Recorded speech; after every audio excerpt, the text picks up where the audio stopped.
जय Hind love you. Just facts में आज हम डिस्कस करने वाले हैं गंगा डॉल्फिन के बारे में। 5 अक्टूबर 2009 को भारत सरकार के द्वारा गंगा डॉल्फिन को राष्ट्रीय जलीय जीव घोषित किया गया था। याद रखिए कि 2009 से पहले भारत कोई भी राष्ट्रीय जलीय जीव नहीं था। इसी वजह से 5 अक्टूबर को गंगा डॉल्फिन दिवस के रूप में मनाया जाता है।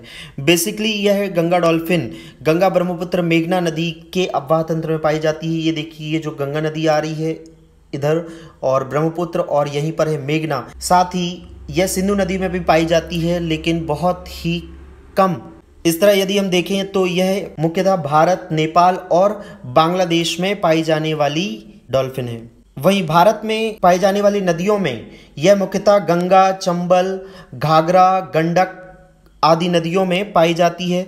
इस तरह यह भारत के असम, उत्तर प्रदेश, मध्य प्रदेश, पश्चिम बंगाल जैसे राज्यों में पाई जाती है। गंगा डॉल्फिन मछली नहीं है बल्कि एक स्तनधारी जीव है। जो मादा डॉल्फिन होती है, इसकी औसत लंबाई यानी कि एवरेज लेंथ एक नर डॉल्फिन से यानी कि मेल डॉल्फिन से ज़्यादा होती है। देखिए, गंगा डॉल्फिन की आंखों में लेंस नहीं होती, इस वजह से यह दृष्टिहीन होती है। यह इकोलोकेशन और सूंघने की क्षमता के कारण ही अपने शिकार या अपने भोजन को खोज पाती है। वहीं इसके अन्य नामों की बात करूं तो इनके अन्य नाम हैं जिहू, सुन्स, blind dolphin, side swimming dolphin, दक्षिण एशियाई नदी डॉल्फिन। बेसिकली इसका दक्षिण एशियाई नदी डॉल्फिन नाम क्यों? क्योंकि यह भारत के क्षेत्रों में पाई जाती है और भारत एशिया के दक्षिण भाग में आता है। इसके वैज्ञानिक नाम की बात करूं तो इसका वैज्ञानिक नाम है प्लैटनिस्टा गैंगेटिका। देखिए, डॉल्फिन के लिए खतरों की बात करूं तो चूंकि यह नदी में पाई जाती है और नदी के आसपास कृषि और जो उद्योग हैं वो काफ़ी मात्रा में होते हैं, इस वजह से इस पर औद्योगिक प्रदूषण का खतरा बना हुआ होता है। वहीं पश्चिम बंगाल जैसे क्षेत्रों में मछली पकड़ने वाले जो जाल होते हैं, इससे भी इससे काफ़ी नेगेटिव इम्पैक्ट पड़ता है। नदियों में जो गाद जमा होती है वो भी इसके लिए अच्छी नहीं होती है। वहीं इससे जो तेल प्राप्त होता है, इस वजह से इसका शिकार भी काफ़ी तेज़ी से हो रहा है। और जो नदियों में सिंगल यूज़ प्लास्टिक होता है, इससे भी काफ़ी खतरा है गंगा नदी डॉल्फिन को।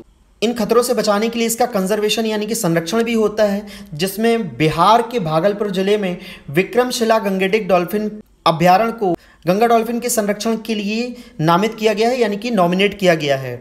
ना सिर्फ इस अभ्यारण्य में बल्कि वर्ल्ड वाइल्ड लाइफ फंड के द्वारा उत्तर प्रदेश राज्य में भी इन्हें रिहैबिटेट या प्रतिस्थापित करने के लिए एक कार्यक्रम चलाया जा रहा है। नाउ क्वेश्चन ये है कि वर्ल्ड वाइल्ड लाइफ फंड है क्या?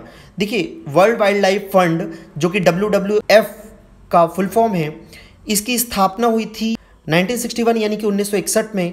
बेसिकली यह ऑर्गेनाइजेशन पर्यावरण यानी कि एनवायरनमेंट के संरक्षण एवं शोध यानी कि कंजर्वेशन एंड रिसर्च के लिए काम करता है। देखिए, ये है वर्ल्ड वाइल्ड लाइफ फंड की ऑफिशियल वेबसाइट। जैसे कि इसमें दिखाई दे रही है गंगा डॉल्फिन। ये गंगा डॉल्फिन WWF की एंडेंजर्ड स्पेसीज के रूप में जानी जाती है। वहीं इसकी पॉपुलेशन इसमें बताई गई है 1200 से 1800 यानी कि 1200 to 1800। देखिए, ये सारा डेटा इसकी ऑफिशियल वेबसाइट में डाला हुआ है।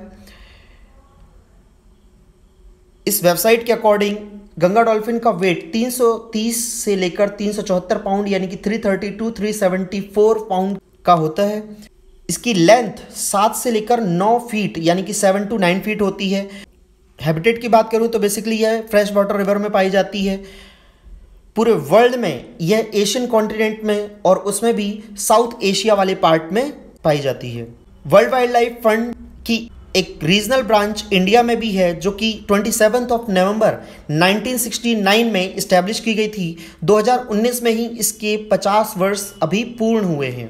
गंगा डॉल्फिन को WWF ने ही सिर्फ एंडेंजर्ड कैटेगरी में नहीं रखा हुआ है, बल्कि गंगा डॉल्फिन को साइट्स ने भी अपनी परिशिष्ट 1 यानी कि अपेंडिक्स 1 में लिस्टेड यानी कि सूचीबद्ध किया है। ये साइट्स क्या होती है? देखिए, साइट्स का फुल फॉर्म होता है the conservation of international trade in endangered species of wild fauna and flora. Basically ये एक एग्रीमेंट है जो 1 जुलाई 1975 को लागू हुआ था, लेकिन भारत इसमें 18 अक्टूबर 1976 में शामिल हुआ था और इसका 25वां सदस्य बना था। ये एक तरीके का एग्रीमेंट है जो विश्व में पाई जाने वाली एंडेंजर्ड स्पेसीज के व्यापार को यानी कि ट्रेड को कंट्रोल करता है। इस एग्रीमेंट के तहत जो एंडेंजर्ड स्पेसीज है यानी कि संकटापन्न प्रजातियां हैं, उन्हें 3 परिशिष्ट में यानी कि अपेंडिक्स में रखा गया है। देखिए, परिशिष्ट 1 यानी कि अपेंडिक्स 1, परिशिष्ट 2 यानी कि अपेंडिक्स 2 एंड परिशिष्ट 3 यानी कि अपेंडिक्स 3। परिशिष्ट 1 में केवल उन प्रजातियों को रखा जाता है जो कि लुप्त प्राय हैं, और यदि इनका व्यापार और अधिक किया गया तो इनके लुप्त होने का भी खतरा बढ़ जाएगा। वहीं परिशिष्ट 2 में यानी कि अपेंडिक्स 2 में ऐसी प्रजातियों को शामिल किया गया है कि यदि इनके व्यापार या ट्रेड को कंट्रोल नहीं किया गया तो बहुत ही जल्द यह लुप्त प्राय कैटेगरी या श्रेणी में आ जाएंगी। वहीं परिशिष्ट 3 या अपेंडिक्स 3 में उन प्रजातियों को शामिल किया गया है जिनका किसी पर्टिकुलर कंट्री या देश के द्वारा कंजर्वेशन किया जा रहा है, वहीं किसी और देश से भी इसके लिए सहयोग किए जाने की अपेक्षा की जा रही है। तो इस तरह आप समझ गए होंगे कि गंगा डॉल्फिन है अपेंडिक्स 1 में होने के कारण इसे लुप्त प्राय कैटेगरी में रखा गया है।